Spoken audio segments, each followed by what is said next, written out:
Hey everybody, it's Bust with Battles with Bust number 263, and today we're going to be doing battle in the Timewinder Gauntlet. And so we've gotten one of these gauntlets in. We were, somewhat successful, not a great run, but not a bad one. I was expecting a lot more Leona to turn up in these style of events, and that just doesn't quite seem to be the case. And so, at least what it appears to be with this kind of like opening of the meta and this Call of the Mountain Timewinder is the decks that were good in the previous set, people have just kind of pushed on and pushed forward with those. And so we're still seeing a lot of Anivia Shadow Isles.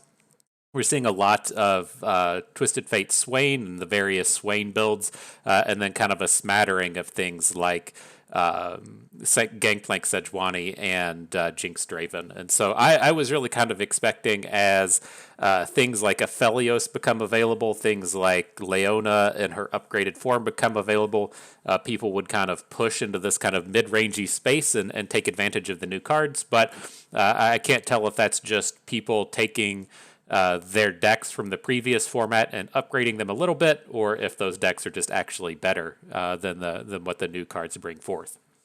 But the idea that we're going to bring with this event today is I am just going to look to ban out the Anivia deck. I've tuned our decks and our lineup to be ready to face Pirates or Jinx Draven if we have to. And then the idea that we're going to be looking towards with this one is we're playing a Gangplank Sejuani deck. It's got a little bit of flavor to it. Don't get me wrong there, but that's going to be our kind of like bread and butter deck that we're willing to take against any lineup.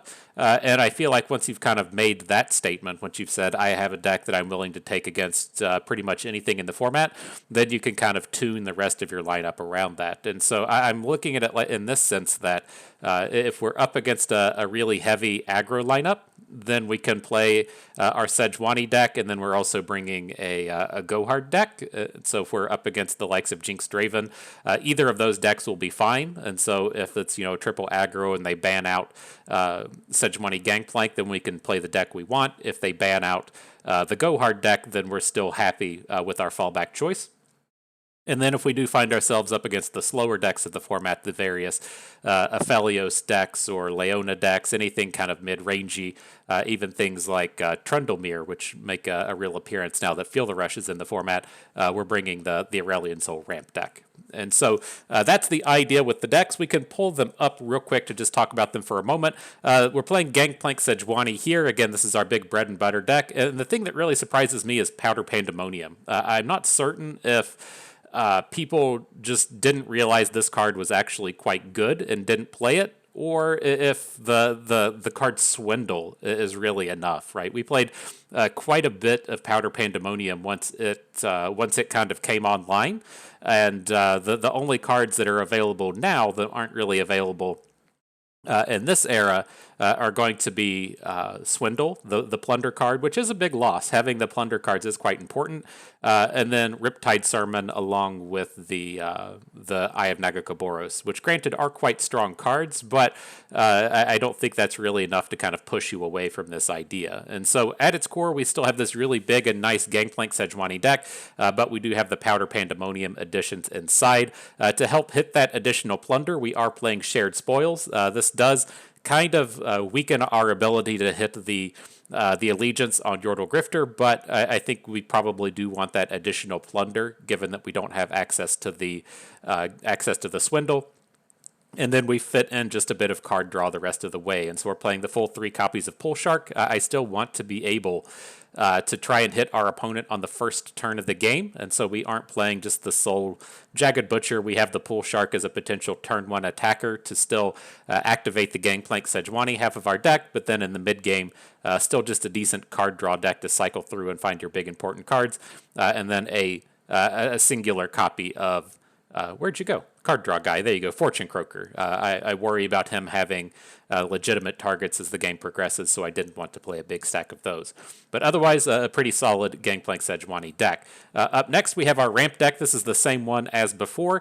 And again, I don't intend to take this up against any aggro decks, and so I haven't really done a ton of tuning into the early game. Our early game is fairly non-existent here, and we do have a large collection of the late game stuff between the full 3 copies of Feel the Rush, the full 3 copies of She Who Wanders, and the 3 copies of It That Stares. And so This is something that we'll just absolutely never take up against the likes of Jinx Draven.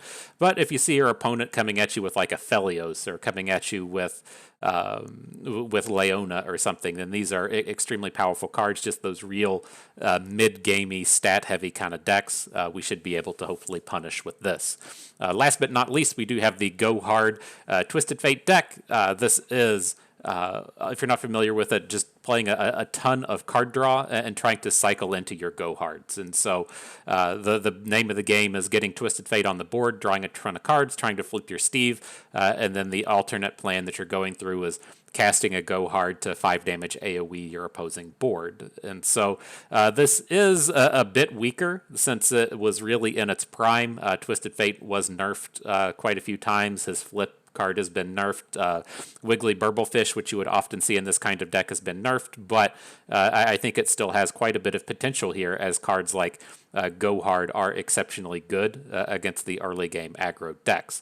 The kind of other things that you see in here is we have a really strong AoE component between Twisted Fate and the Withering Whale, along with the Powder Kegs coming from the Dreadway Deckhand and the Petty Officer, and then we do have quite a bit of heal in here to help us try and survive through the early game between Go Hard, Withering Whale, Grasp of the Undying, and Doom Beast. We can hopefully stall through the opposing piratey style of decks until we can kind of come online with our big AoE clear spell. And so, those are the decks that we'll be doing. That's what we'll be doing battle with today. You know what we have to do before the battles begin. We have to pay the pay-to-win price. And we got one card left over here that hadn't caught the attention since its lifespan at this era. The Shared Spoils coming in, getting the premium treatment. Hopefully we can share those spoils amongst everyone and get ready for battle. And so let's go ahead and jump on in. We got the Go Hard deck, the Powder Pandemonium deck, the Ramp deck. Let's get to it. All right, off we go. Let's see what turns up today. Loads of excitement, loads of goodness, loads of excellent opponents. Hype, ready. We get to play a little bit of the Legends of Runeterra, then we get to go watch the Chiefs play games today. It's good stuff, good stuff. I'm sure that's how you're spending your day as well.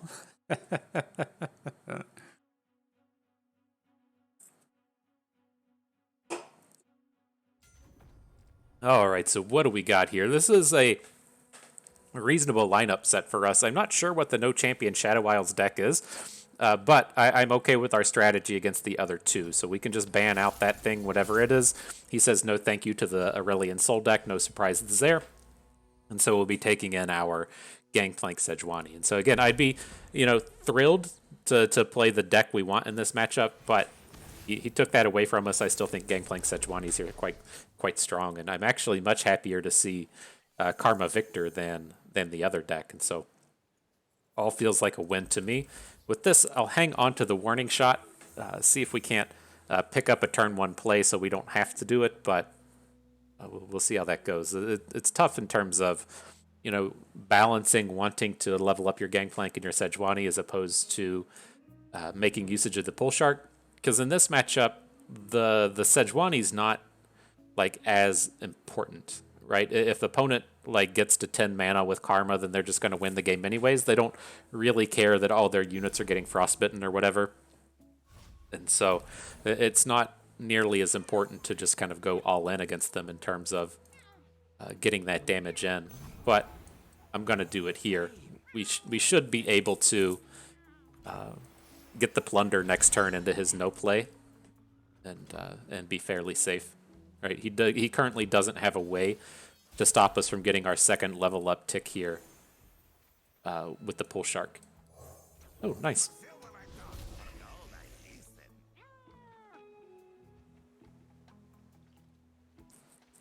See if we can't get an extra damage in.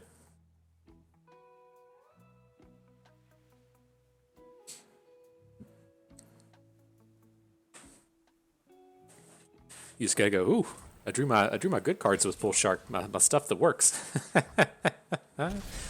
Nice. So we don't have to play anything this turn to get our level up. 2 ticks on turn 2. It's pretty good. We got a little bit of plunder stuff going, but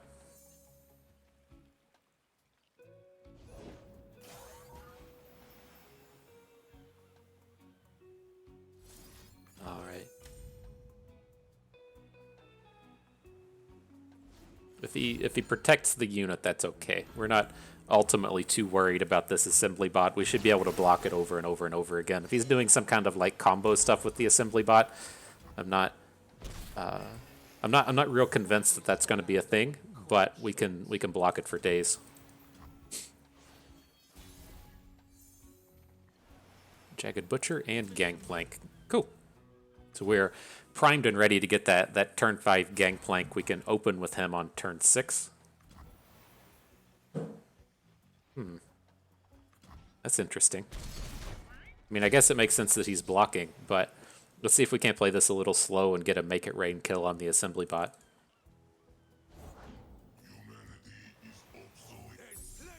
So far, so good.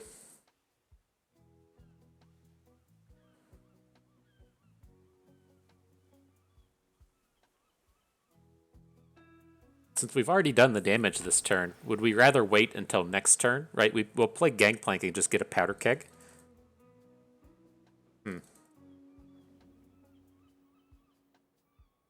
It is pretty easy for him to have a spell here. Okay.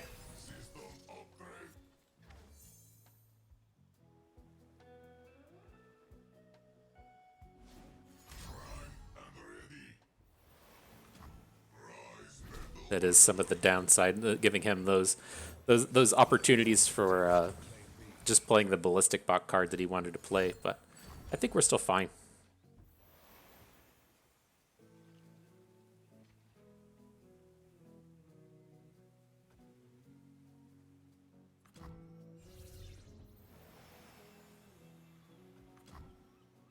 So you just keep passing? Like, it... I don't know. It's kind of a dangerous game to not get our Make It Rains in, but okay.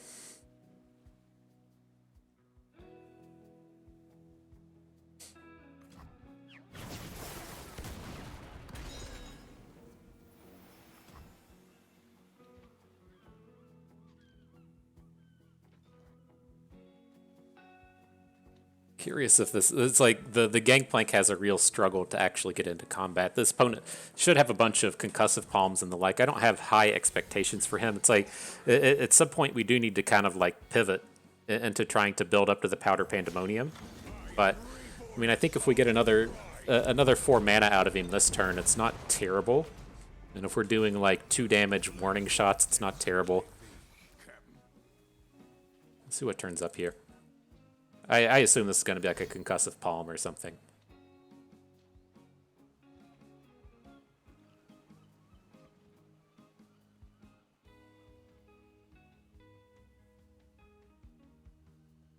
He's bringing it. He's thinking real hard on it.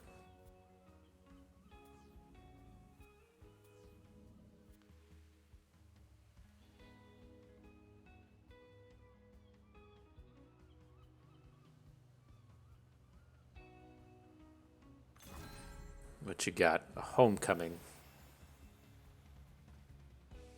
Okay. Well, we're still getting pretty close to the lethals, right? I mean, if he wants to assembly bot into the Pool Shark, just for the continuing value plays, we'd be getting in for 3. Okay.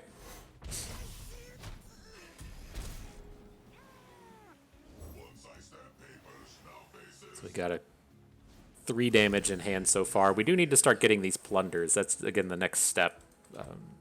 We're getting up to that space to where opponent's going to have 10 mana, and that's just too tough for us to deal with. The other thing we have to worry about is it wouldn't surprise me if this deck had denies in it, and if he's getting to deny a Powder Pandemonium, that can give him a real critical edge.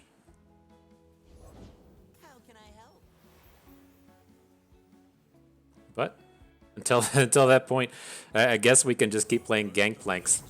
He's like 1 point of damage for 5 mana. It's a pretty good deal. It's a pretty good deal. You play him, you get the Powder Keg. You say, all right, 5 damage, please.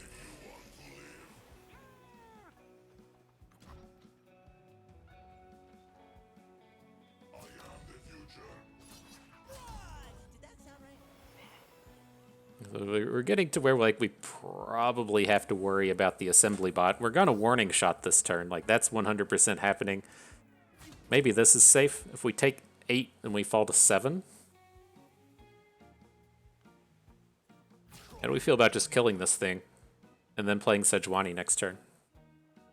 I think I'm okay with this. Or actually, let's do this. Here's what I like. We're gonna warning shot. He's probably got some kind of shenanigan with his assembly bot. Maybe that's just too much. Okay. We'll save Gangplank here. We just have like such a big turn next round.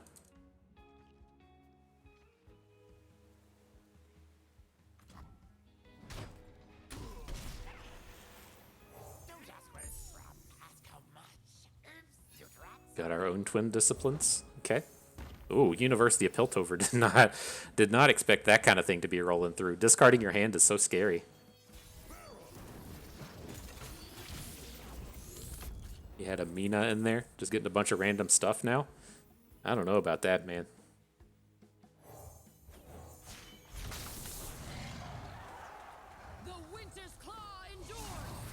So this should be tough for him to deal with, right? It's easy to have, well, before he played the University of Piltover, it's easy to have a concussive palm. It's easy to have a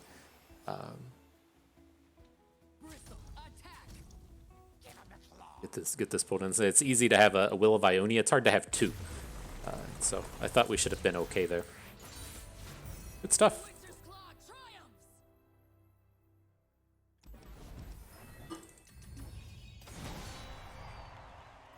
All right, next battle.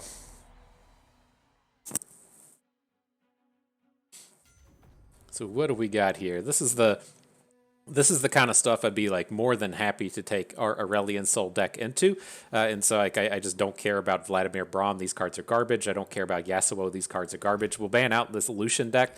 Not ultimately worried about it. That's historically not been a particularly good deck, but I think that leaves us in a space to where, you know, if we get to play Aurelian Soul, we're just a huge favorite against both of these. And I think from just a raw power level perspective, both of our decks are just way better than what he's bringing.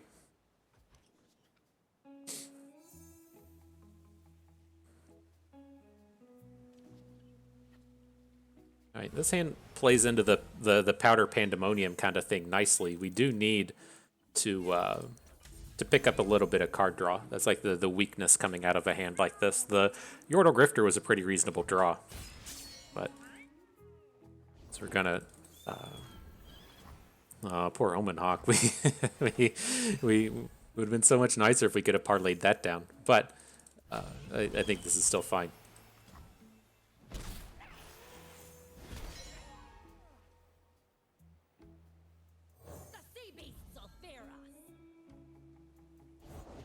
All the Omen Hawks today.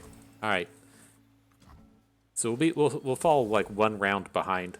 We're not gonna get a monkey business on board this turn, but I think this is okay. We don't have the champions for turn 5 flips anyways. We don't have a Gangplank yet. Sure.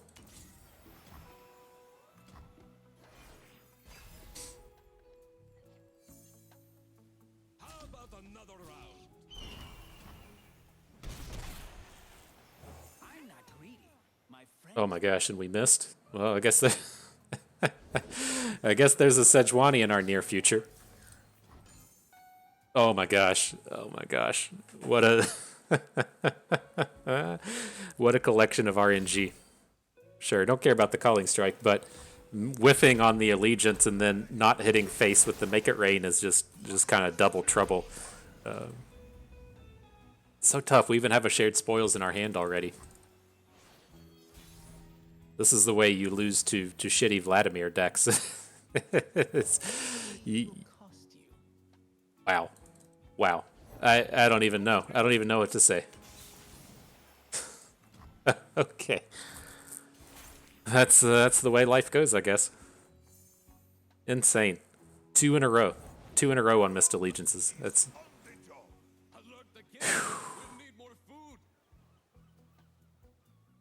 How do we get through this? Like, I don't want a Sejuani until next turn. God, what a disaster between 2 turns in a row. This Sejuani should, like, if she was only at 3 because we missed on 1 turn, it would be like whatever, fine. But missing 2 turns in a row is just fucking absurd. I mean, I guess we could still, maybe that's where we have to be. Maybe we do just have to monkey business this turn. Lose out on that bit of value, and then try and get the Sejuani hit in next turn if we get to, say, hook Ice Veil Archer or something.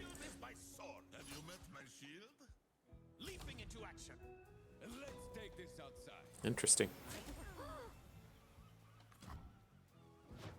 Okay. Well, that turns things around a little bit. See if we can't pick up something useful. Merchant was a great draw. Babbling Beard.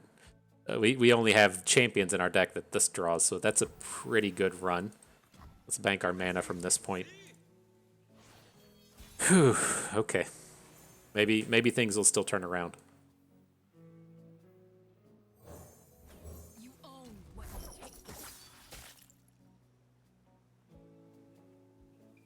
We could have looked to say, like, put the vulnerable on Braum and then kill him with a Make It Rain. I think he just has way too much mana for that to be realistic. So let's just try to take down this single unit. I'd love to get in this point of damage.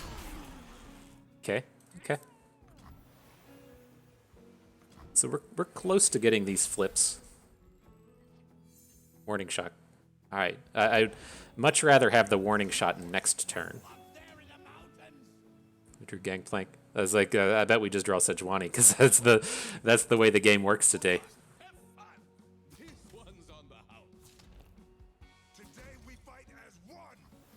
All right, this is all good though.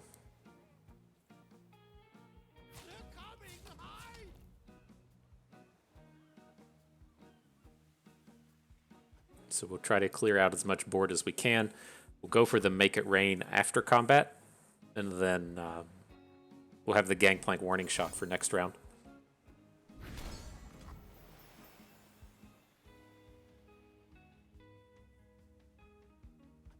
Okay. Who wants to wager a guess if we miss on this one? Nothing else has gone right this game, so why not? Okay, we finally got that point to the face. Insane.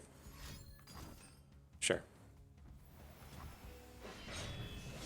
Can't say I'm completely surprised that he had a removal for it, but one step at a time.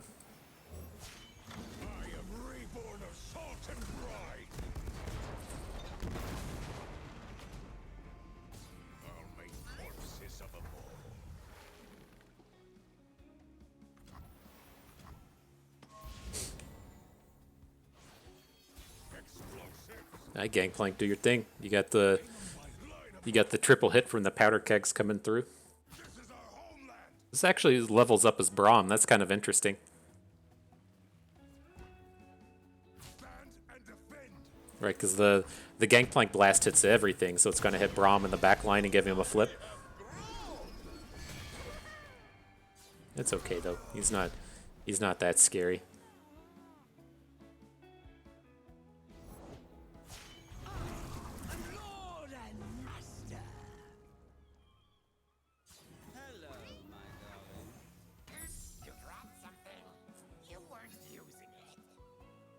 Alright, Kindly Tavern Keeper comes in. Not super excited about him. Let's see what Shared Spoils hits. Pool Shark. Okay. We probably need to heal face here. Like, if he takes his good Braum hook into the Babbling Beard, do we really care? Like, not really. I just prefer to not die. The longer this game drags on, the better shape we should be in, I think, between our Gangplanks and our Sejuanis being so strong.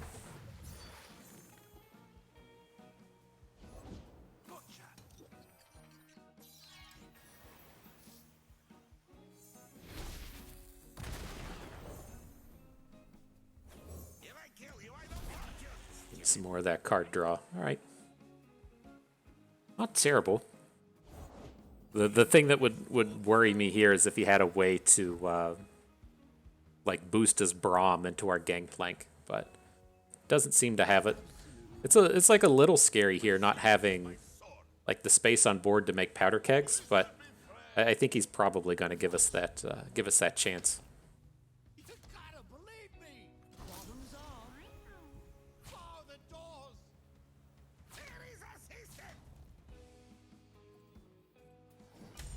So we're taking 10 for Drain and then Vladimir, so we should probably block Vladimir as well. He gets to regenerate through some of this, that's fine, but we kill the majority of his board. Then we get to redraw next turn. Okay. It'd just been nice if there was a way to take advantage of this Make It Rain. It's like I know we spent a powder keg on that warning shot, so we didn't waste the board space, but...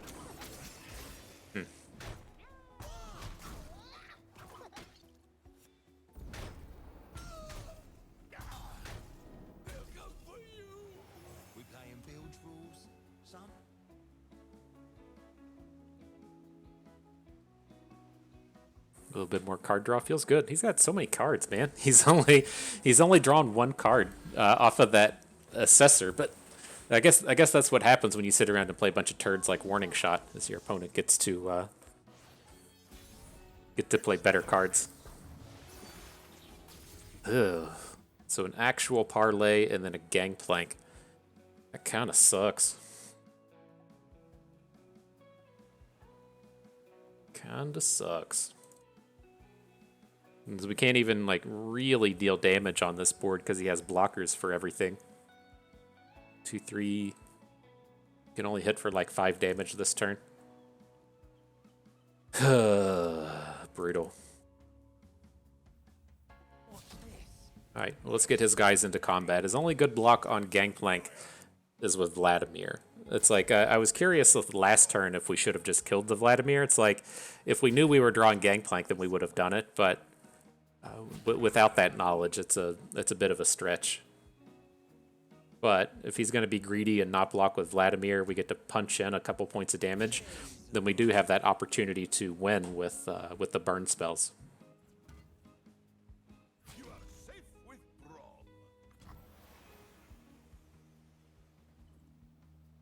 Oh, we can't make it rain.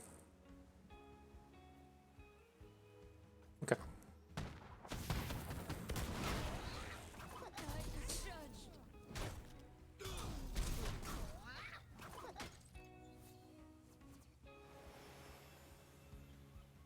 Let's see what we can do. We need to make it rain now.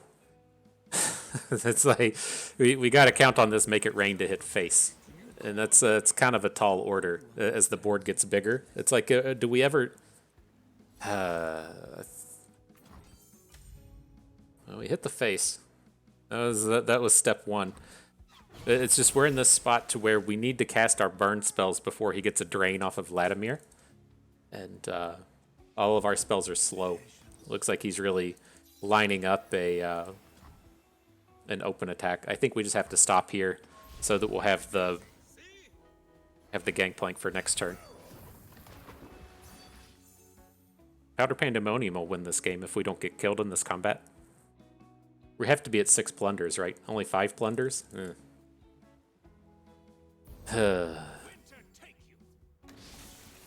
So that's actually okay. He gets 3 blocks. If I'm looking now, it's say like we parlay the Icefell Archer. We need to get it off the board. We get a block onto Vladimir. He hooks something with Braum. We're looking at like 7. That's way too much damage. We have to Pandemonium now. God, that sucks so much.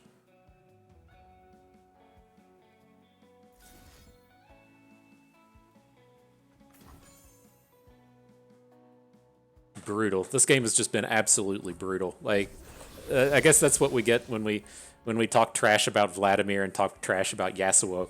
Just shit like this happens. This game should just be like a 90% favorite, but just missing on so many elements of RNG have just been completely brutal.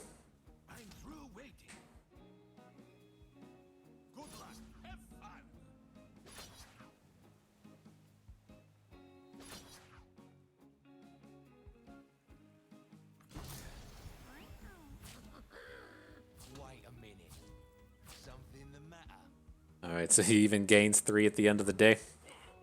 All right, let's see what we draw. We did also play the.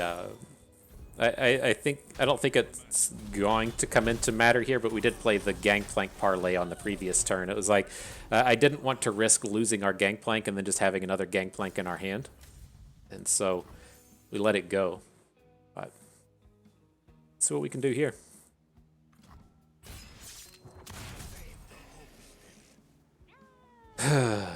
And Powder Pandemonium, right? We deserve it at this point.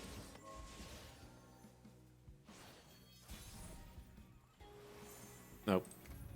All right. Well, it is what it is. That game was. I think everyone can agree that hitting a allegiance with 5 cards in your deck, then immediately hitting one with 4 cards in your deck, needing a 1 target on a make it rain against 3 and missing, and then I feel like there was another little treat of RNG that game that just decided that we don't deserve to win because we talk too much trash about shitty cards. What a brutal game. But hey, man, that's what we play these things for. You get those hits of RNG. Whenever we start to talk about events like seasonals, and it's like, well, you know, if I make a good run, I think I can do well enough to get up in the top cut. I don't suspect I have the skills to win a seasonal's top cut, but I feel like we could get there if we're well prepared and we have a bit of good RNG. All right, well, same deal. We're bringing in the monkeys. That was another set of games as to where I would have been pretty happy to play Feel the Rush up against whatever the Soraka deck is. Could not care less about that. And then Yasuo making an appearance as well. And so we should have, you know, reasonable amounts of time against these decks in that sense. But got banned away from us. So coming in with these, I don't feel like there's going to be a ton of make it rain targets in this. Like, maybe we need to hang on to it. But this isn't like they're going to be playing Vestai and Disciples, right? That card just doesn't exist yet. So I'm trying to like think in my head what should be appearing in this deck. I feel like it should be things like just for like Arachnoid Sentries and some of the stun cards, but I don't know.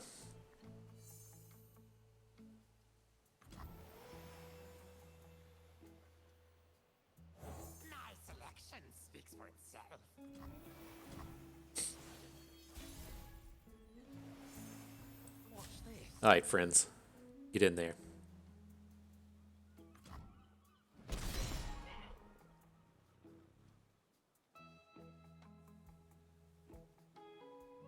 So this is another kind of tough spot to where, oh, Calling Strike onto just a terrible unit. That feels great. But it's kind of tough in the sense that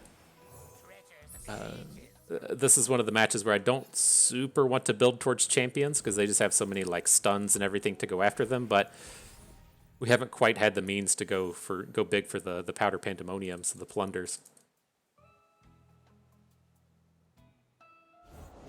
Death is like the wind, always by my side. The Reckoning. Okay, might play the Reckoning one day. not right now, but maybe one day.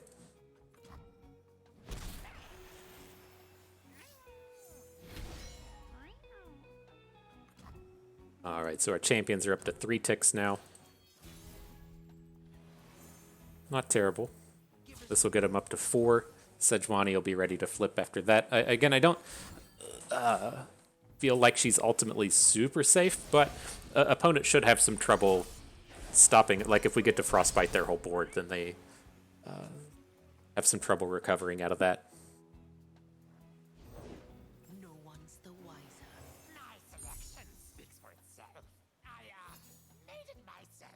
Crimson Disciple, though, that's how we're going to that's how we're going to take the level ups. Is we're gonna drop this Crimson Disciple on the board and block user with Sejuani.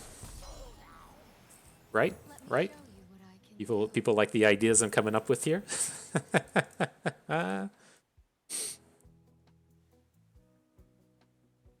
Okay. I'm like eyeballing this Blade's Edge in the 1 health Saboteur, but as we're about to flip a Sejuani, it's just too important to be able to get those flip effects. So we'll take 4. That's not a big deal. See if he has any combat tricks here. There's our 5th tick of damage. That's perfect.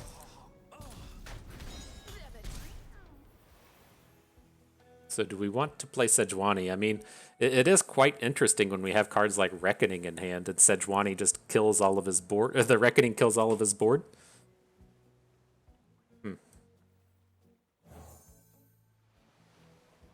We don't have a lot going on, though, if we don't go for her. Let's see what we draw with this. I think we want to save her for next turn. Perfect draw on the Taskmaster.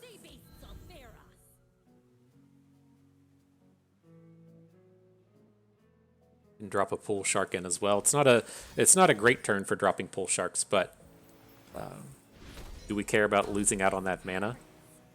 Probably not. Okay.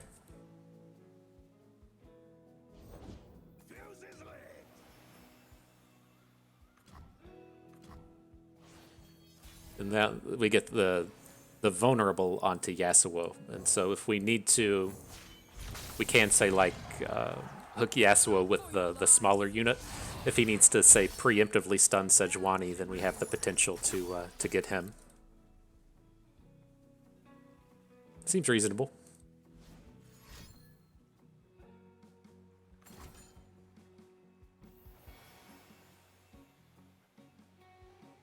So we do have the chance to stun his, or to frostbite his team.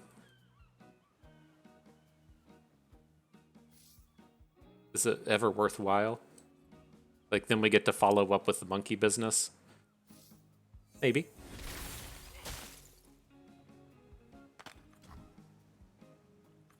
If the journey doesn't get you the rope. He's fairly behind on doing stuff, so I think maybe that's safe. Get the monkey business in, get the Pool Shark in, get an attack. We can hook Yasuo with the Taskmaster. That all seems good. Sure. A game. Go on then. So his potential card for this point has to be a Steel Tempest, right? You don't just like leave Yasuo hanging out on this board without the Steel Tempest in hand, right? You're not just dropping this other stuff and losing your champion. Oh, maybe you are. Cool.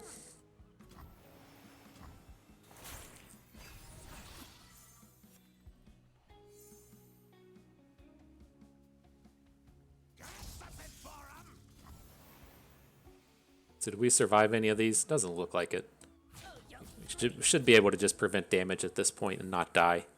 Right? We have so much card draw and cycle and cards in hand and everything. I'm not really worried about what opponent's doing here.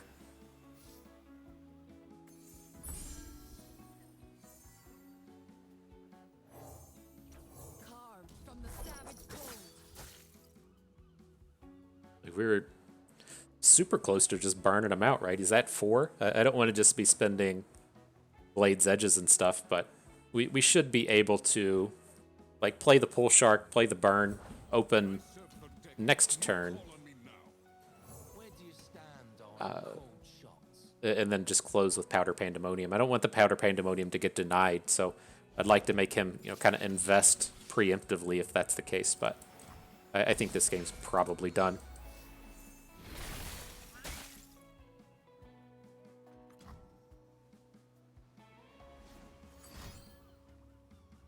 Okay, perfect. So he's out of cards in hand, not very much stuff we have to worry about at this point.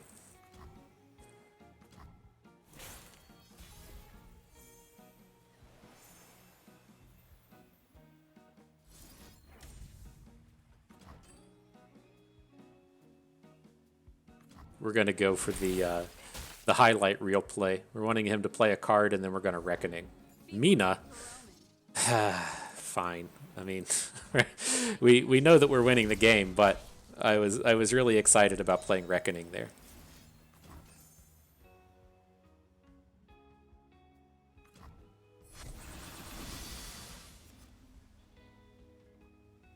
That should do it.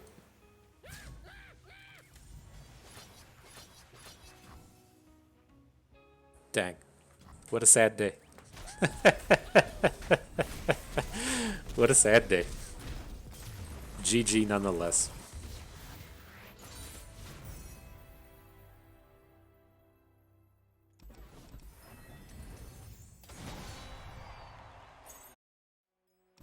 Alright, next battle. Oh, what a bummer. What a bummer of a Red Bull. Went to the old grocery store today, did the grocery shopping, get myself a nice little treat and a Red Bull. Didn't even have a 20 ouncer, had to settle for the 16. You have to start standing there doing math, right? Do I want to get 3 little cans and go over 20 a little bit? Do I want to get a big and a little can? Am I just going to go with the 16 instead of a 20? It's tough, man. It's tough. I made it through it, though. And so, here's more of the aggro lineups we're expecting to see. I'm going to ban out Gangplank Sejuani. I'm more than fine to play against either Pirates or Jinx Draven. This is the kind of space to where we would be looking to play our Go Hard deck. Twisted Fate, at least Go Hard, if we get the chance to do it. And we're absolutely never playing Aurelion Sol. So he gives us the ban there. Not surprised. I actually am surprised. I thought we would just have to bring the Gangplank Sejuani here, but opponent says you can't play your ramp deck. So let's see what happens. See if we can't pick up some of the useful cards in this matchup. We're looking for the Go Hard. I don't think we can trade away a hand that's this strong early as we're up against Jinx Draven. And so I'll get rid of the Grasp of the Undying. There's a Go Hard. Nice. Probably need to get the Jagged Butcher down, but we'll pass and see if he drops a Legion Saboteur or something. And then if he comes in and drops if he comes in and drops something else, then we can look to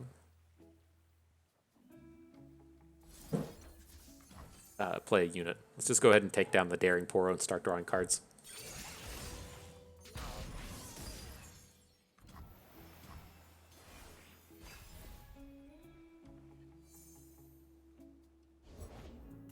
There's a Legion Saboteur.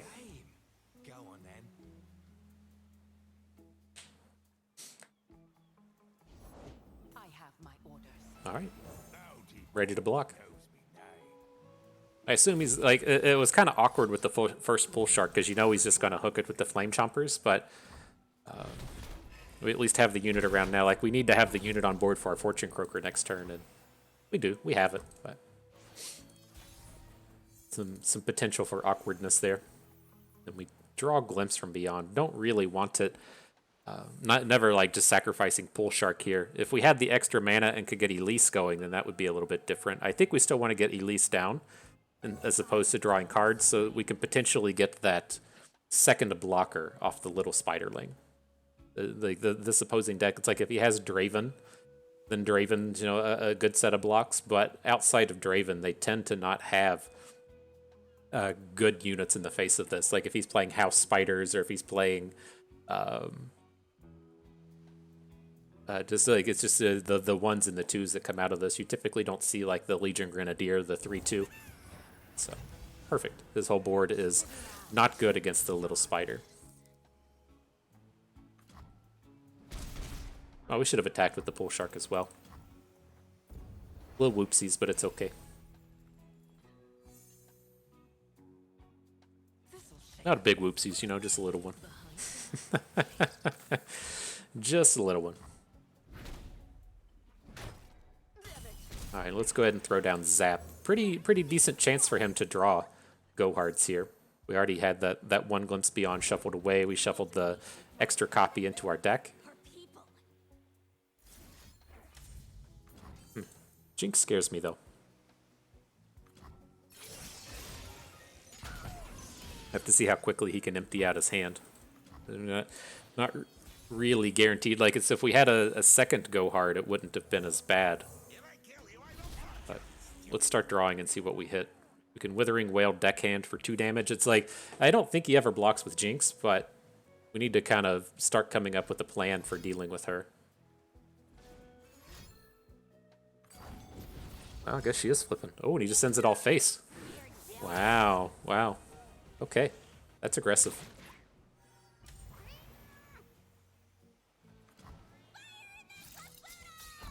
takes us to 9. He gets the 1 Death Rocket. We get a bit of heal in our Doom Beast, taking us back to 12. Kill Death Rocket now, kill the Pull Shark, that's fine. And then our attacks are all good. Still have that extra heal in hand with the Withering Whale. I honestly don't remember how Withering Whale interacts with Powder Kegs. I think it doesn't drain. I think it deals 2 damage and still only heals 3. I think. I honestly don't remember though.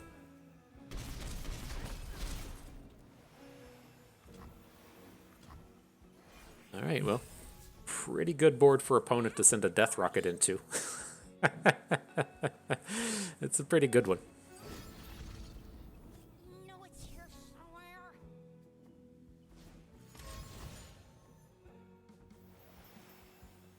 Okay, drops us to 3. So is it probably too dangerous to drop Zap on this turn? Maybe not. Like, he would have had to have specifically drawn another Jinx or a Get Excited. I think we're okay to drop Zap. Gotta go with the flow. And we can see if we pick up the Go Hard. Try and get the Pack Your Bags on the next turn. Oh, part of the plan I just made up. Time for the main event. Draven. Yippee! I know these spirits. These are my rules. Screaming helps, not at all. It will all be over. All right, well, we'll keep the Zap back. Opponent is, close to dead. Close to dead. They're not getting there, super fast, but he's close. We'll see what we can do. He's gonna definitely generate a Death Rocket this turn. There we go. Can we do all of this? Keep up, keep up. All right, we hit the Go Hard. Perfect. So he can, immediately discard his whole hand and then play the Death Rocket. But we can Withering Whale out of that, right?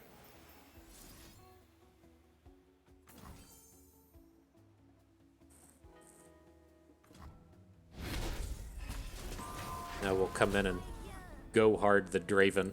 It's currently 1 mana short. Whew, maybe we'll get a chance. Let's do this. Oh, he's going to be able to just open on us, isn't he? Missed that. He's going to be able to hook us in with the Flame Chompers. Maybe he'll start playing cards. Who knows? Right? Maybe he'll put a dude on the board. Because it is probably kind of disastrous for him if we have something like a Vengeance. Uh-oh. Pack him.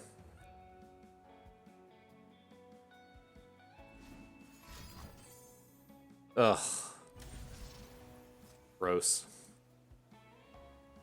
We're not going to have a way out of that. I mean, we can glimpse from beyond our Zap, but it's not going to do anything. 1 short, F. Oh, and you know what that comes down to? It comes down to that pull shark attack that we missed on the first turn. It's the games like that, huh? It's the games like that. We should have just pulled it out by the skin of our teeth, and we missed it because we were talking and stuff. F. We'll call that one only half a loss. We'll see if it matters in terms of keeping our trial going, but that's the thing, though. I mean, you can't be missing those just little minor mistakes if you want to make it through these whole tournaments and win. And so I'll blame that on our opponent or RNG or something, but it's tough when you see it come down to that 1 health, that 1, and you missed out on 1 in the earlier game. It's the same guy. Looks like it. Same thing. We'll ban out the Gangplank Sejuani. I'm curious if he switches to banning out our Go Hard deck or if he just wants to run it back. All right. He says, I ain't scared of Go Hards.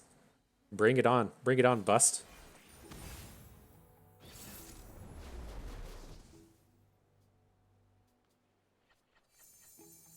Where are we at? We'll hang on to this Pull Shark. It's like, knowing the strength of Withering Whale in this matchup, I'm kind of tempted to hang on to it, but it's probably too greedy. A lot of this just seems like it's going to come down to if he draws Jinx or not. Like, we have so many great answers to a lot of what he's doing, but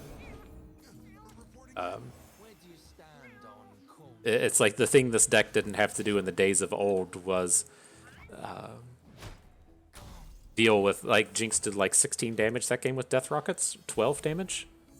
Like just a serious amount of damage came out of the Jinx, and that wasn't a problem in the days of old.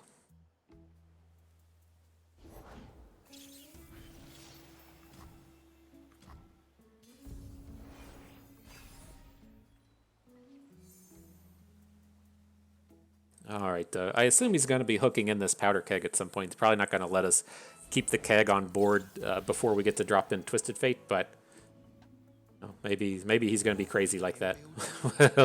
We'll still take it a little slow here.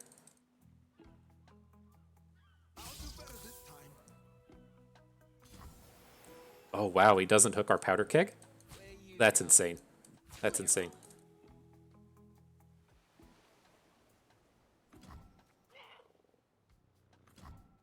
Wow.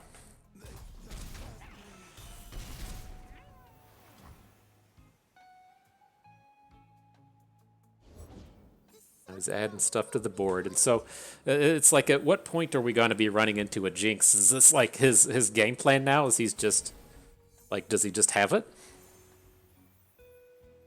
Because we can still roll into next turn with Twisted Fate online. It's just a matter of, that's probably too greedy. Let's be real. So we lose out on the Elise. That's going to have to be okay. It just it really feels like we're going to drop this red card, and he's just going to play Jinx, and we only have the two Vengeances as a real answer.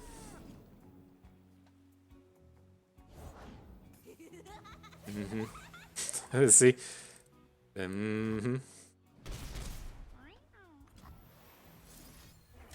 Alright, well, let's start shuffling him in. Hopefully he can't generate the Death Rocket next turn. I mean, he's only got 4 mana. That should be kind of a tall order. So if we can get another way to deal a point of damage to Jinx, there's the Vengeance. Okay. At least feel a little bit safer. I don't think we need to Vengeance this turn. We should be able to, like, zap and then Vengeance in a future turn, but that might just be too greedy.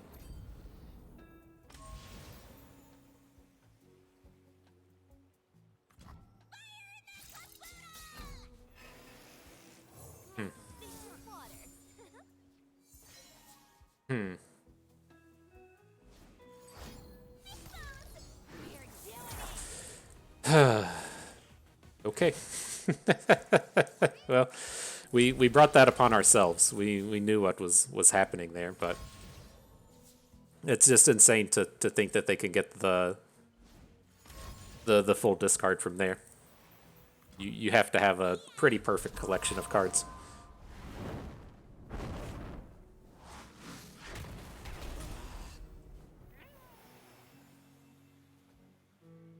So let's see. We'll pass. We need to block Jinx in combat. Is he just going to send it back to us? There's no way. We live here.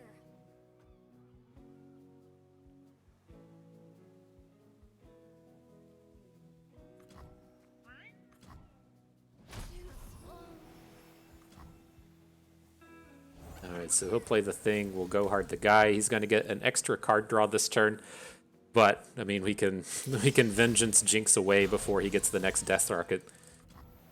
I mean, I guess that one's on me in the sense that we were very greedy in our leaving the Jinx up, but it just seems bonkers to like on that turn have to do it. I feel like if we were rolling into this turn, it's like, oh, he's starting with 2 cards in hand. You probably have to worry about it, but 5 mana and 4 cards to get the flip and to be able to Death Rocket in the same turn is pretty wild.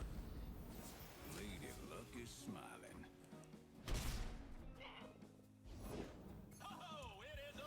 Okay. Whew.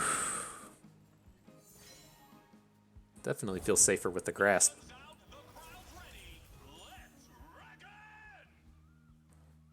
Let's reckon. Anything helps. Charmed, I'm sure. Probably just need to prevent the max damage. It's tough leaving the Battlecaster on board, but it's the other downside there is that we have a lot of 1 damage ways to deal with that smaller play. We're kind of giving up on it in this way. Leaving the Battlecaster around. Then he has literal infinite mana and doesn't play a card. He has to have at least like 1 Decimate in hand, right?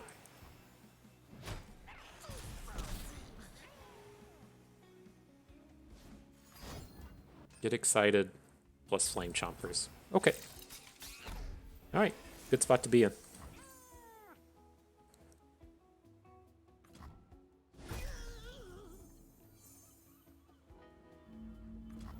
Do we even need to drop Fortune Croaker?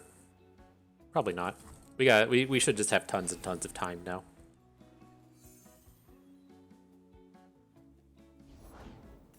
Jesus. Alright, guy. It's insane.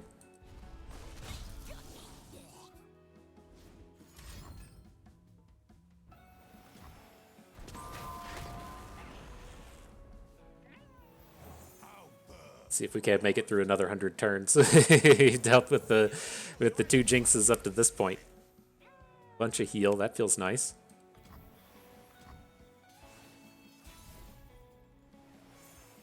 Maybe if we complain a little bit more, then things will be more likely to go our way. That's pretty expected, I guess.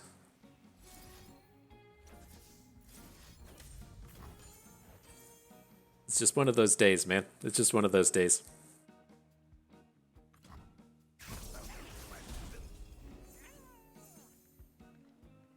I guess sometimes you're allowed to just draw perfect.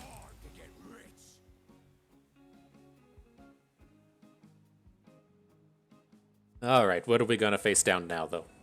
See what he brings in. We got to go hard, a bunch of card draw, Withering Wail. That all seems pretty juicy.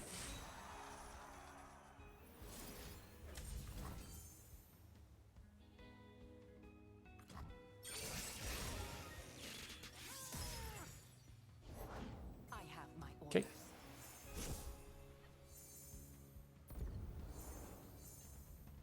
Lost one, pack our bags, picked up another one, that's good. As the board stands, this Withering Wail clears out everything relevant, so hopefully we're nice and safe.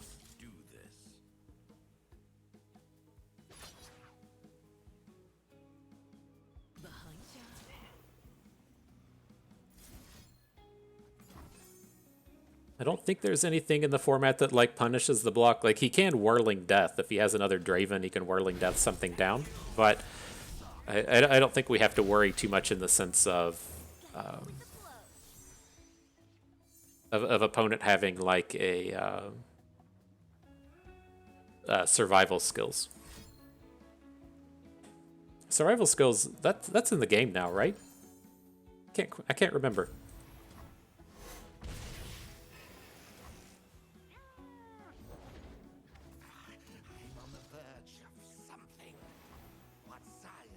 All right. Let's see if we can do it. Didn't play the Glimpse from Beyond there. I want to have all this mana to try and pack our bags. And so if he comes in and starts dropping a bunch of dudes, I want to be able to play like Petty Officer and pack your bags next turn. Probably just going to have enough mana to do it anyways, but that was the thought process there.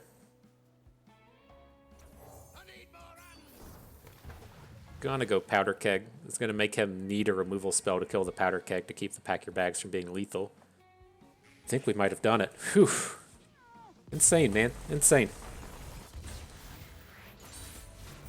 Sometimes I will say I did buy a lottery ticket today, and so you never know the way you're supposed to do it, right? I bring up this this thought exercise on occasion as to where if the RNG is just going completely wrong, if it's just going completely bad, do you either A, assume that your luck has completely run out. You should not purchase any lottery tickets whatsoever because your luck is gone. Or B, do you just say things have to be turning around, right? They've gone so bad, so poorly up to this point. I deserve it. I have some positive RNG coming my way now, and so you know, I never know which way to take it.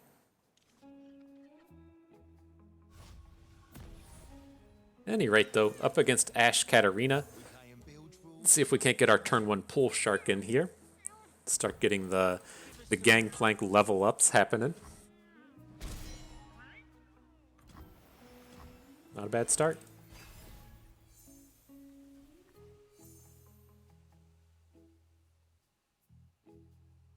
The pull shark's gonna be coming at him. Look at that. He says, "Oh no, oh no." it's too good against my Ice Veil archers.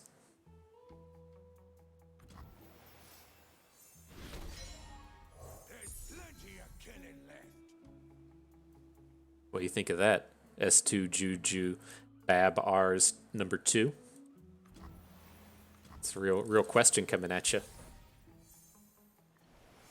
Ooh, with the Taskmaster coming in, I think it's like I don't suspect Ash Katarina's ever playing Avalanche. Could. I don't suspect that they're going to, though. Let's just go ahead and burn a Plunder to get this Jagged Taskmaster on board. We get like so much extra damage putting it on the board now that I think it makes up for the loss of a card. Tavern Keeper's fine if we're going to look to make it rain next turn. If he wants to take the value block onto the Pull Shark, we can clear it out next turn. So that seems fine. We'll see if he moves it over. That'd be sweet if he did. I'd very much prefer to be I'd prefer to be doing black market merchant things on the next turn. He calling strikes our Pull Shark instead of our Taskmaster. Why?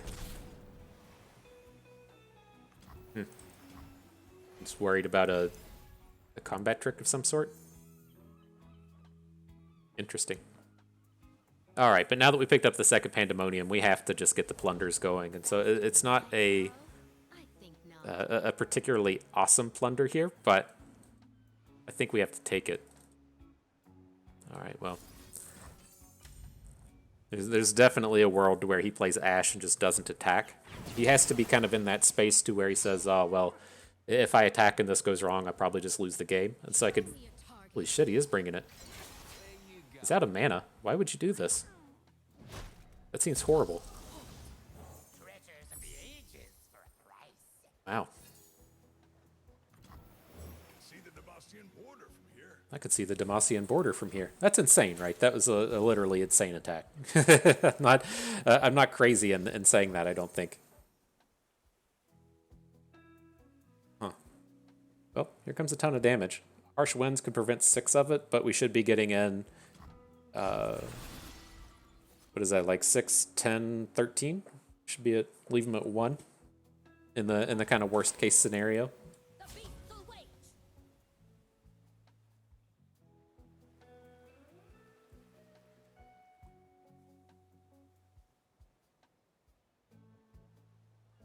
Says, uh-oh. That Powder Pandemonium being nasty.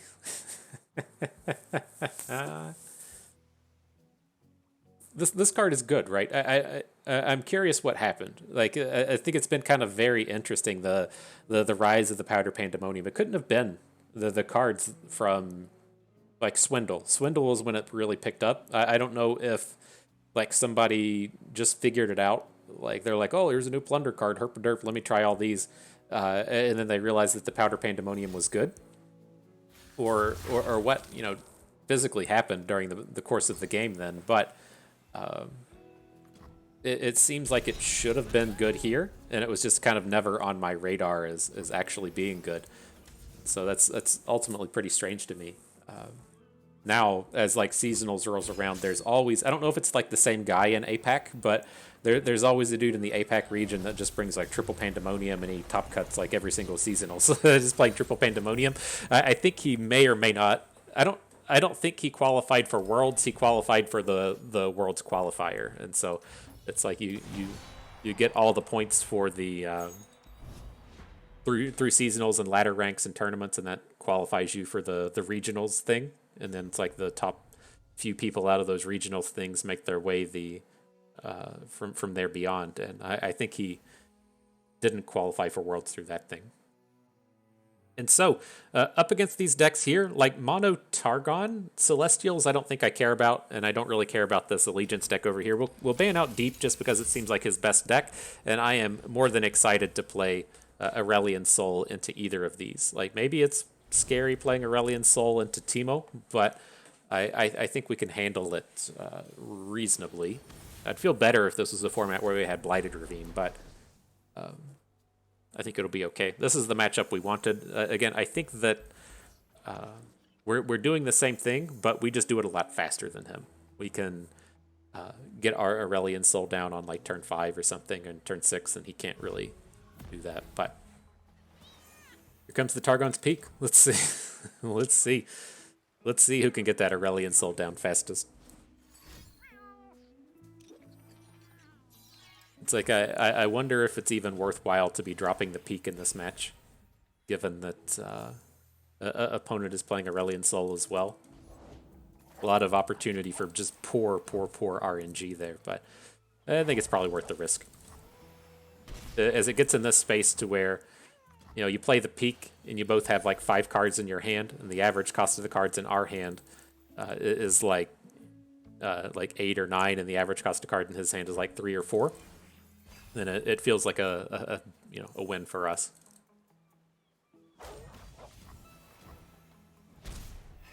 All right. Well, I was expecting a little bit more out of him on the previous turn. I mean, I guess we're fine to just drop the Faces of the Old Ones. We're playing the Voices next turn. Could play Targon's Peak next turn, but I feel a little bit better playing the Voices given that we have 3 Peaks in hand. Maybe we do. Maybe we do just go for it.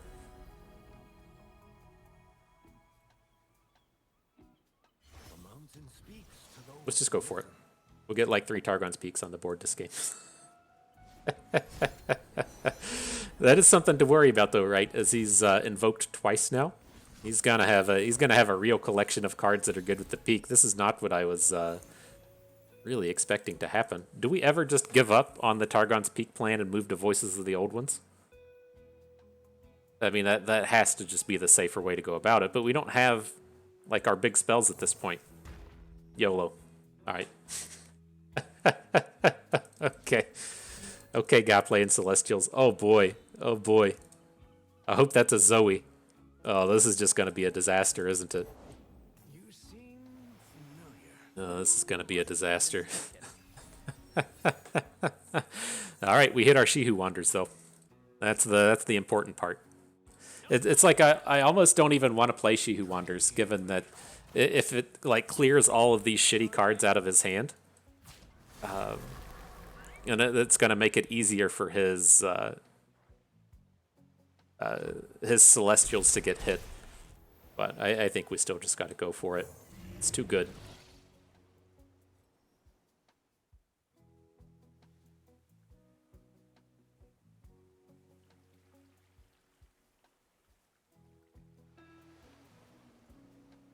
So he's invoked twice. One.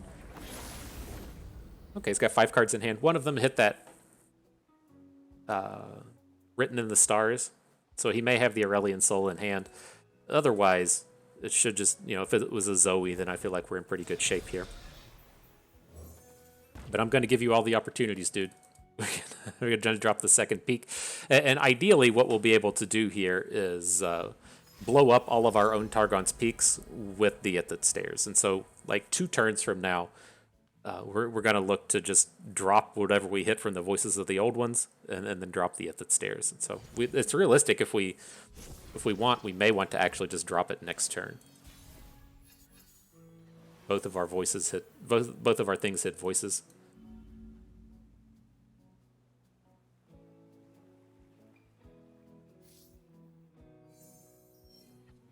So let's see, just a single Aurelion Sol.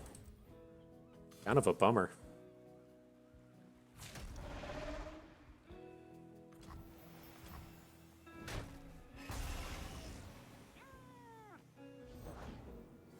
Look at that. Of course. he climbs the peak first. Okay. Well, I think we're all in at this point, right? We've got 10 mana. We can avalanche just to get it out of our hand. Drop the third Targon's Peak on the board, and see what we can do from there. Ideally, again, next turn we'll be able to play like Aurelion Soul and then just blow up all of our Targon's Peaks. Sure.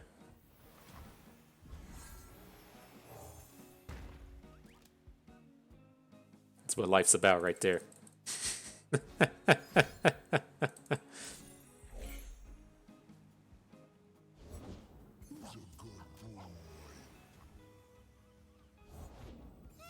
Zoe. She doesn't have any bonus stats. All the bonus stats went to Aurelion Soul. Okay, that makes sense.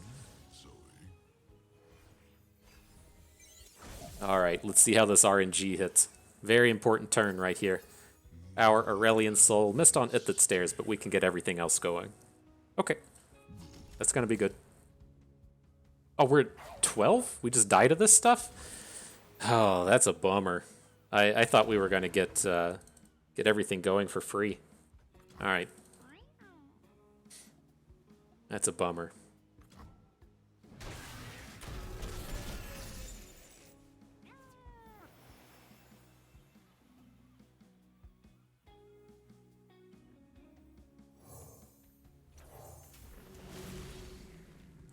See ya.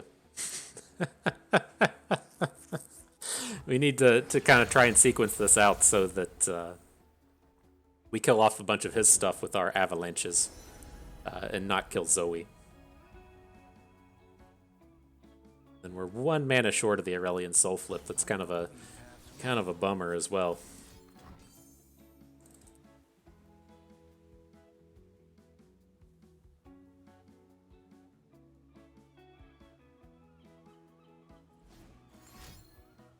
Sure.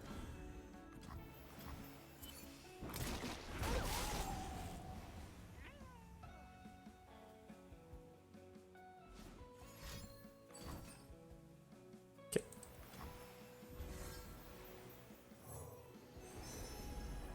What do we got here? The Supernova would be nice, but he did just get the ability back on Aurelion Soul. We're gonna have to try and go for the Scourge. No telling. I mean, if he has like an Obliterate, that would be crappy. It doesn't seem like the kind of world where he wants to be hitting the 6 mana one. I guess I could see him having a Supernova or something, but he hasn't done a lot of like big invoking, right? He's only like I don't know. It just feels like that we should be getting a pretty safe shot at the Scourge, and it's going to kind of count on if he's been able to. If he's been able to hit with the interactive cards.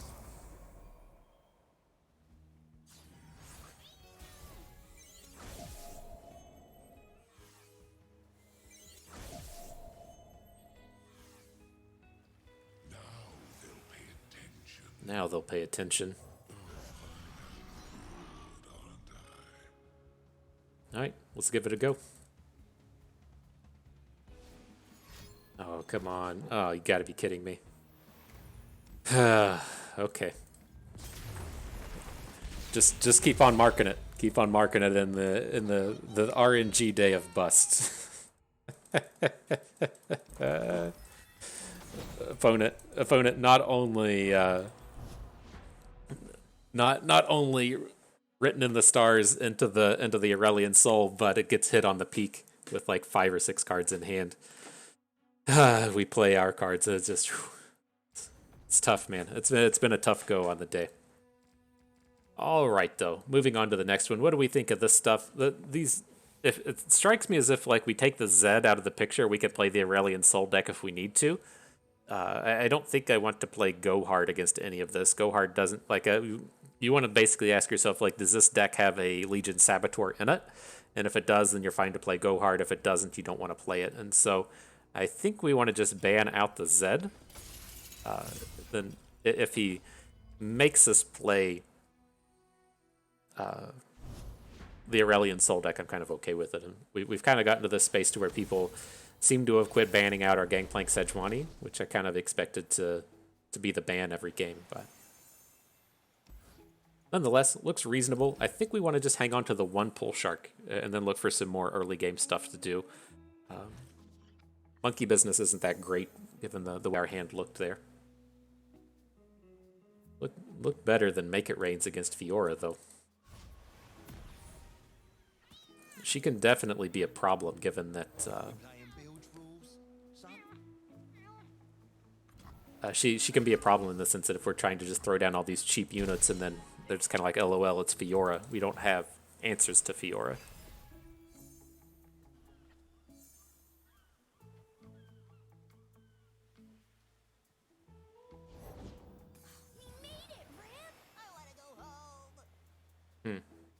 So do we want to give up on the Monkey Business? The Young Witch is, of course, a pretty good target, but it's like if we wait a turn, we can do the Make It Rain, hit the Witch, get the Plunder, and then play the Jagged Butcher after. Just kind of get everything. Not really worried about damage coming out of a Fiora deck. If they kill us, it's going to be with Fiora. It's not going to be through damage.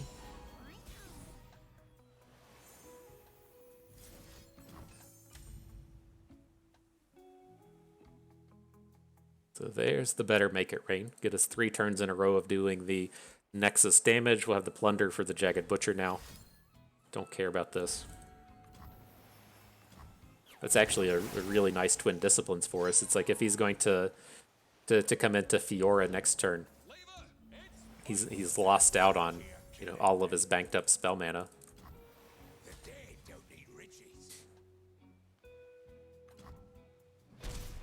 She's still really scary, don't get me wrong. Like, we don't have an answer to this quick attacking Fiora coming out of the Young Witch, but Shen's okay. Ugh. Really wanted to hit face there to give us that opportunity to flip the Gangplank for next turn.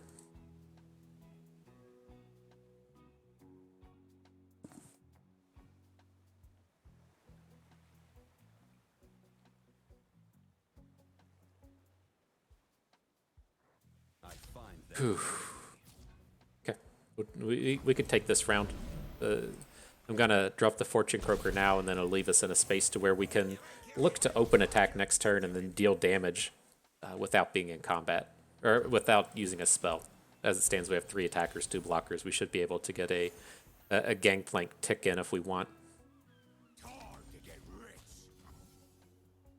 Then his block with the War Chefs is pretty meh as well. So I think this is okay. We've also kind of gotten to this point to where Fiora is scary, but it should be much harder for her to OTK at this point, as she needs to have like single combats and concerted strikes or whatever to try and punch in.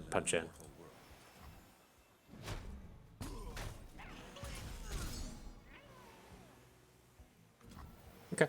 Safety will cost you.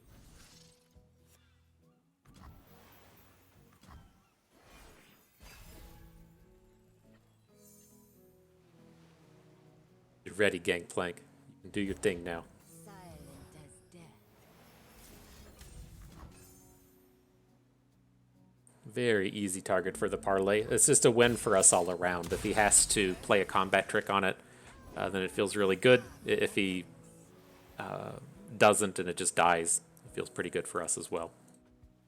I assume he's going to be making some attack here. We should be able to pretty safely play Gangplank after combat. Where you going?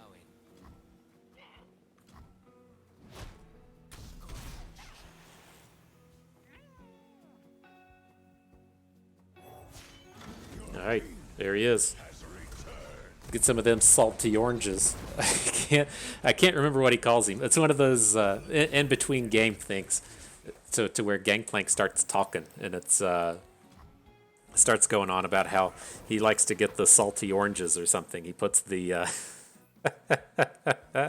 he dips his oranges into the ocean and calls them salty oranges or something. That would be a acceptable name, I guess. Gangplank salty oranges. But here, we'll see how this goes. It's kind of scary not open attacking with Gangplank because he is so strong right now, but the opponent's going to need to do a lot of answering to what we have going on here. If he has like a stun, that would be abysmal, but it doesn't really strike me as a deck that's going to be playing stuns, and he can't like single combat down a Gangplank. So I think he's going to get to attack, and if he gets to attack, we do get this big boost coming out of the Caretaker to give him +3 attack.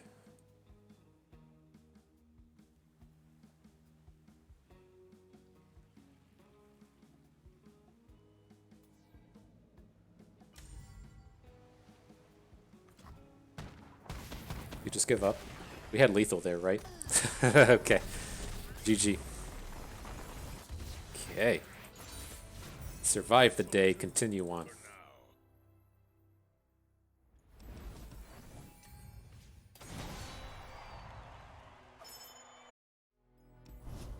Alright, pre-final battle, here we go.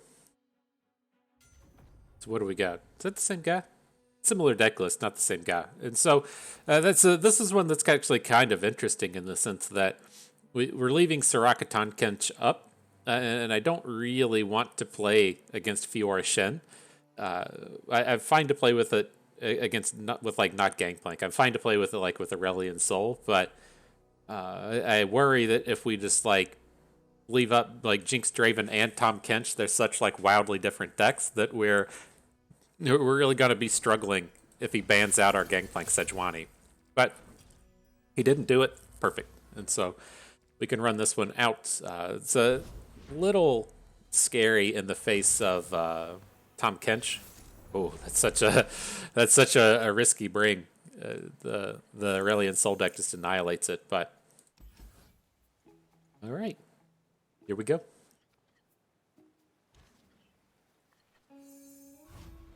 Real potential for danger here on the first turn. We're really like if he drops the 2/2 on the first turn, then this is a real pain point. But if he doesn't have it, we should be good to roll.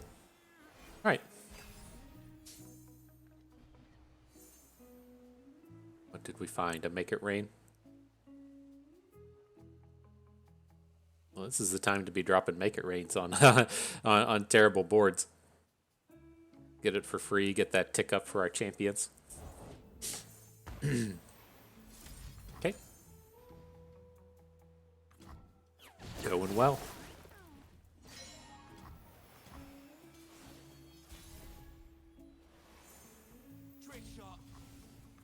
Trick shot, bro. There's the Codger. That was going to be our big pain point if he had it on the first turn and was able to stop our attack. Getting those 2 level ups out of our Pool Shark has been absolutely fantastic. Let's see if we can't take his good unit off the board. Can't wait till next turn since the Star Spring's around. All right. Definitely been in worse places before. And can you target, heal an ally? Okay, I was curious with the Guiding Touch if we couldn't... Oh my god, we missed again. If we couldn't just hit his own unit if he says, like, play Soraka. So if he plays Soraka and we want to stop him from healing. Can't do it, but... We didn't play a card on his turn either. Ew, that's kind of gross. We could still catch back up in terms of our plunders, but we really wanted to have the Sejuani faster.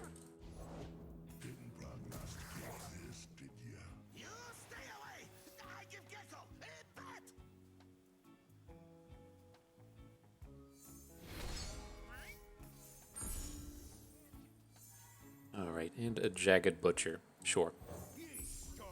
We've already got our damage in for the turn. There's no reason to attack and start boosting up this Star Spring. Don't care about an Acquired Taste. We'll see what we can do with this Sejuani. So close to getting her flipped. 3 plunders on the Powder Monkeys.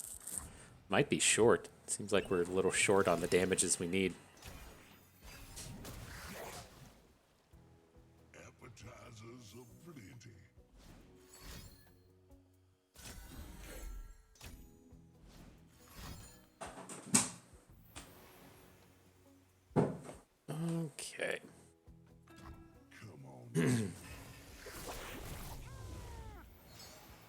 Do we just go ahead and drop the Sejuani now? Is that where we're at? Then we're never like taking the Tahm Kench down in combat, but like trying to hook him in next turn doesn't really do anything for us.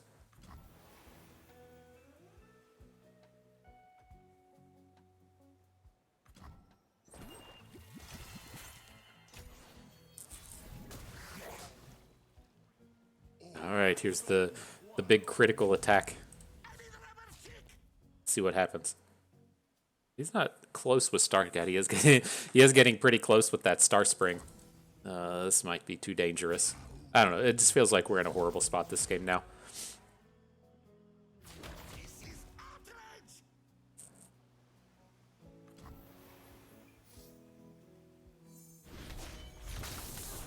Maybe we were too aggressive in our attacking here. I don't know. It's like we've gone back and forth and just haven't really done anything. Like I haven't cared about the units that Tahm Kench ate, but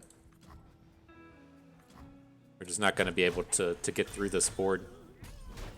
We just gave him like a bunch of free heal on the turn and didn't deal any damage. I weave my own fate. Star Child. I will gladly guide all who seek my aid. A parlay doesn't quite do what we need. Well, we probably have to play it just to protect ourselves from this Tahm Kench now, right? No, he can't hook and kill anything just yet. He needs a heal to go along with it. Star Spring's at 11 of 22. I know it can be kind of hard to see on there. It's gonna heal for 1, 2, 3, 4 next turn, and then if he attacks with Soraka, I'm not certain how big the Tahm Kench is, but he has an opportunity for Tahm Kench to get that Star Spring up pretty close to lethal. He flips, don't care. That's actually feels kind of decent for us.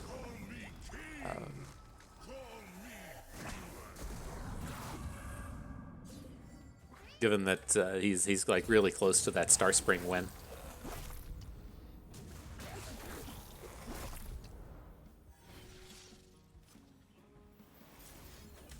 So we'll go for the parlay. I don't feel like the attack power matters in this game.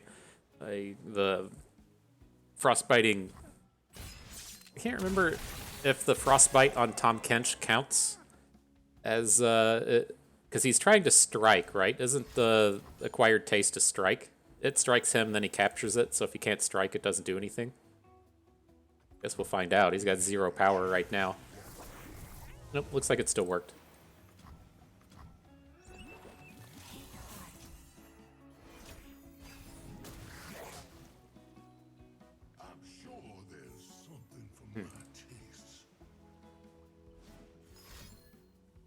Are we dead yet? Let's a Star Spring up to.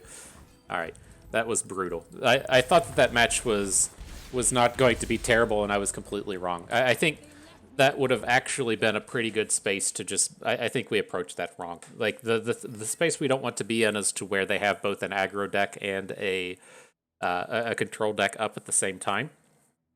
I didn't realize that matchup was going to be so terrible. I think what we should have done was, well. I don't know if we could have gotten out of that. Like maybe we should have just left Fiora Shen and left.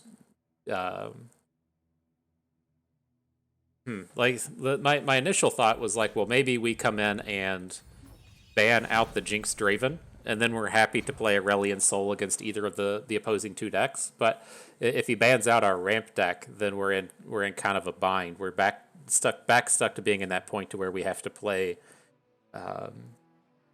Gangplank against matchups we don't want. Like I'm not happy to play Gangplank against Fiora. I feel like that was pretty lucky of us earlier on, and then we don't want to play it against the Tahm Kench deck either. But that's probably the space that we were going to be in. Our deck is not good against that lineup, and so I have some thoughts on it. We'll save for a little bit later, but that was kind of a problematic space there. So with these, I'm fine to ban out the Anivia. These are another set of decks I'd be quite good to take Aurelion Soul up against, and then if we have to play Gangplank Sejuani against it, it's okay.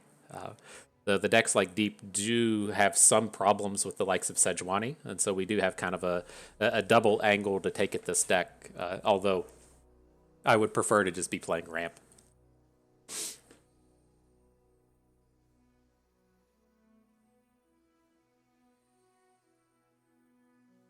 What do you got for us, dude?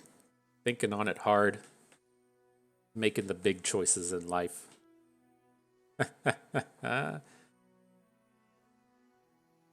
I mean, he does ban it out. I could see an argument for, like, I'm curious how, like, I haven't played tons of the Go Hard deck. I'm curious how the Go Hard deck holds up against sea monsters, given that you just have, like, tons of time to draw your Go Hards and get all that going. It's just the downside is your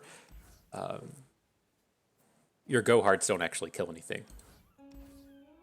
Right? You can get an early game hit in against the units that don't matter, right? But when the sea monsters are big, Go Hard doesn't actually kill anything, and so the 5 damage AOE is kind of interesting, but it just seems like a terrible match.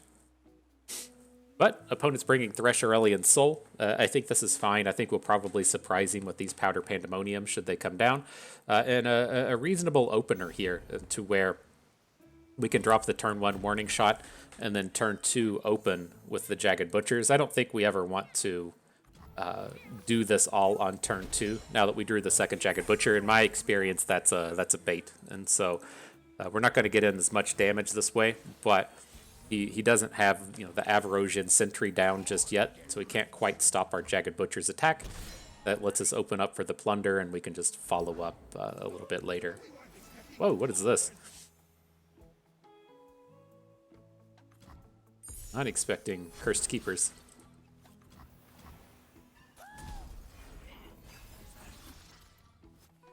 But that's what's coming at us. Yeah, send that in, please. I'd love to kill off our Powder Monkey in this space.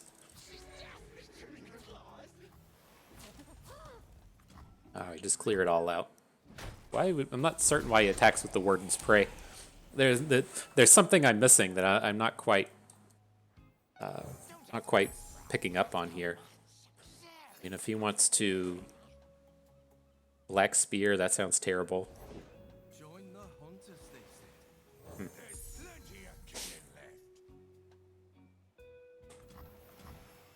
All right. The shared spoils now. Probably need it. Like we need to get our damage in for the round, get our damage into the opposing Nexus, get that level up thing. And then the important thing now should just be drawing our champions. So let's share the spoils. I mean, I could see an argument for going for the Grifters, given that opponent is pretty close to lethal and we have the Powder Pandemonium in hand. But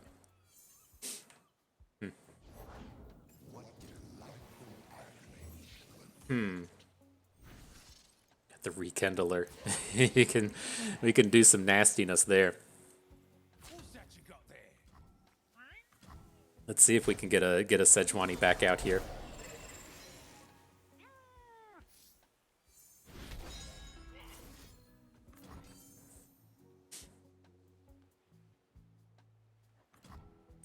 So how many? Wanted to see how many activations we've had. Like, I would like to throw the Powder Pandemonium down next turn. I think we're gonna do it. The problem is the box, and this deck probably plays shit like Withering Whale. But if we drop the Powder Pandemonium, and he's got the box, and he gets to see all the units die, we're gonna be hurting. So. Are we okay with that, though? It's like, if at the end of the day all he does is bring Aurelian Soul back, like, we get to deal so much damage into that, to where now it's like if we play this Gangplank and he has a Vengeance, then we're just super far behind. It's kind of damned if you do, damned if you don't. But I think... Can't play 2 spells on the turn either. Alright.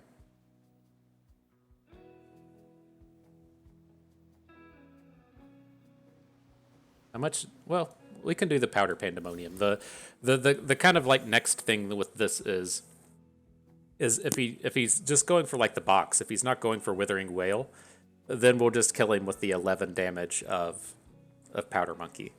So maybe that'll be enough to get us out of the game if he does have it.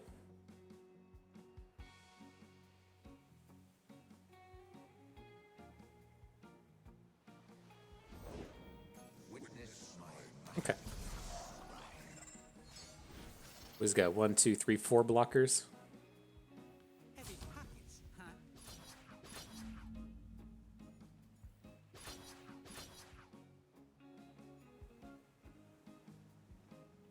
I wonder if he's just like completely out of stuff at this point. If we can say drop the parlay on this Spiderling, it gets us in a little bit more damage at this point. Okay, I'm on board. I guess the thing that we needed to watch out for with this, again, this is like a deck I'm not super familiar with playing against, would be if he if he gets this Thresh flip and then he's able to open kill us next turn, right? So if this Yordle Grifter dies and then he just open attacks and kills us, I didn't think of that angle. Maybe Gangplank would have been the safer way to go. And then on the following turn, we could have looked more so in the lines of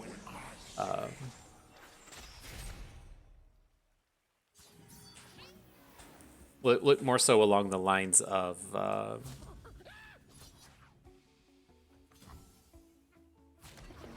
yeah. I didn't that one didn't register.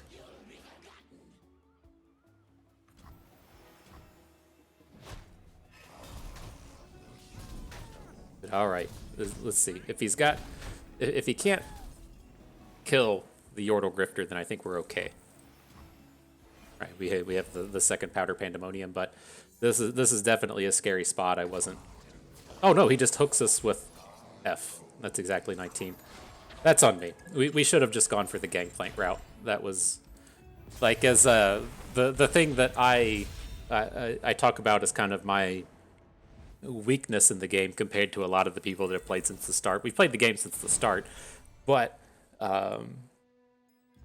whenever it comes to playing at a lot of these events, and especially as like seasonals rolls around, and you're in this kind of space to where it's going to happen this time as well, is to where a patch drops immediately before seasonals, and so there's not a lot of time for the meta to really like shape up and change. And when you're in that kind of spot, say a deck like Thresh Nasus like rises up, who knows what's going to happen in the upcoming balance patches, but Riot's like, oh yeah, we're gonna upgrade Nasus and kind of change his kit.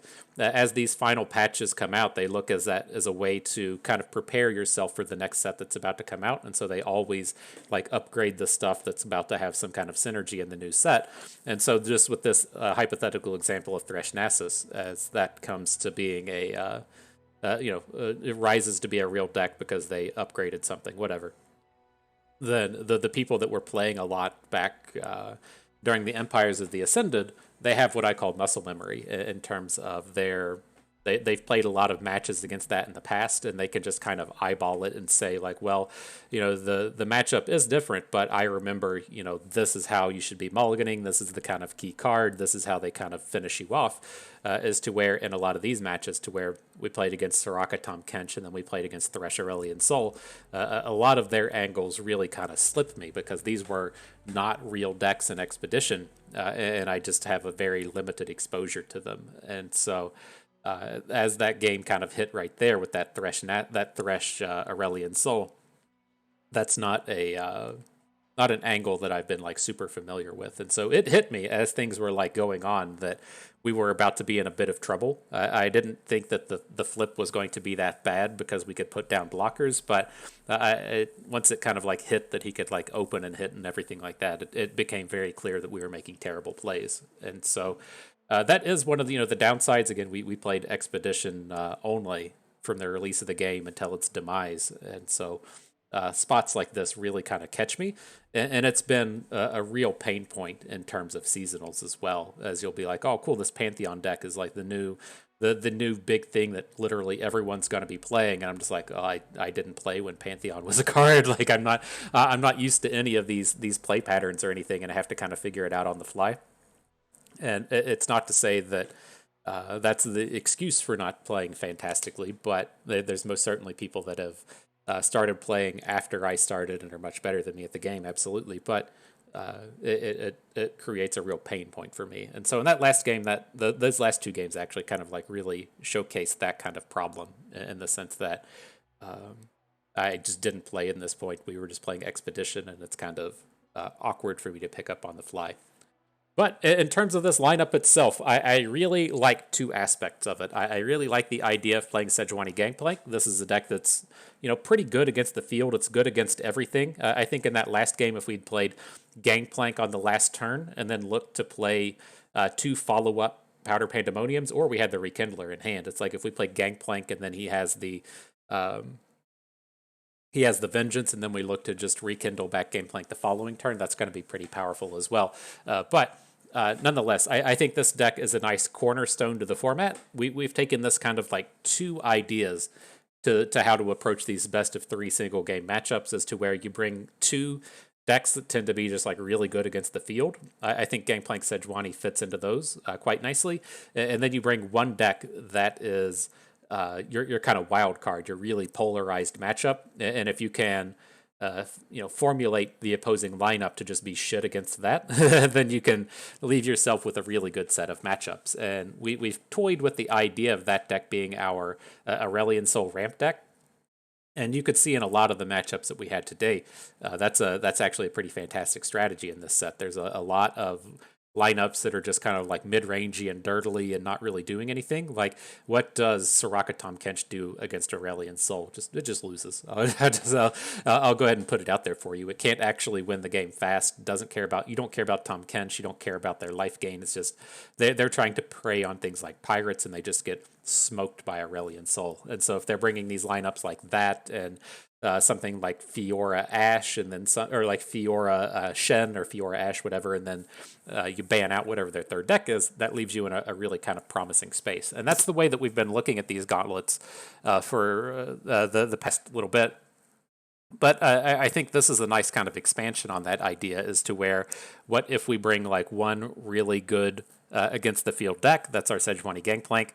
We bring one deck that's good against the aggro decks of the format. That was our Go Hard deck. And then you bring one deck that's good against the control decks of the format. That is our Aurelion Sol deck. And that kind of left us in the spot to where, a lot of opponents were just banning out Gangplank Sejuani without really knowing what we were bringing. That's always a positive. And I feel like that we could have had a pretty good success with this strategy. But I think the Go Hard deck was complete garbage. This was a deck that it was a real deck at one point in time. I don't know what really nerfed this so hard. I think at some point Go Hard got nerfed. I think Go Hard used to create 3 copies instead of 2. Twisted Fate, of course, used to flip at 8 cards instead of 9, and then the Twisted Fate flip card used to draw 3 cards instead of 2. And so it was kind of a double nerf to Twisted Fate, and him losing out on the good flip card, and you just never want to play the actual flip card itself. And so this deck was just pure garbage. It should be, okay against pirates, but you could see like the real trouble we ran into against Jinx, right? We just never had those spots to where you just felt completely safe, right? When you're playing these control decks, you should be getting to like turn 7, turn 8, and just be like, oh, cool, I'm at like 12. This game's never being lost. And with opponent hitting us with Jinx for like 16 or so, that's a real problem. And so I just don't think that this kind of deck belongs. You can probably do a little better in terms of filling out that anti-aggro space. The deck that I initially thought to bring was Trundlemere. And that's probably what we'll look to do in the next one, is to replace this Twisted Fate deck with Trundle and play Trundlemere. Then you have access to that kind of double ramp strategy, as to where if your opponent is playing, we'll go back to Soraka Tom Kench, they do not want anything to do with either Aurelion Sol ramp or Feel the Rush, whatever. Those decks are just nightmare matchups for it. And a lot of those matchups we saw across the day do really struggle against the Field Rush decks. And so I think that that's probably a pretty reasonable place to be, in that just having the one kind of catch-all deck with like the Sejuani Gangplank, and then I'm not suggesting just in general to bring double ramp decks, but I think that playing the Field of Rush and I guess the Field of Rush Aurelian Soul and Field of Rush Tryndamere is probably a good place to go. Probably what we'll look to do in the next video. The other kind of angle is you can't just play triple powder Pandemonium. I was reasonably impressed with it today. The Swindle is gone, but we never really struggled. I think that people just didn't figure out that this was a good card in time, and it's actually quite a strong deck out here. But nonetheless, that's going to do it. I had fun with this. I hope you did too, because that is going to do it for us today. And so I hope everyone enjoyed the video. Hope you maybe learned a thing or two along the way and had a good time watching. So this is Bust, and we thank you for being here.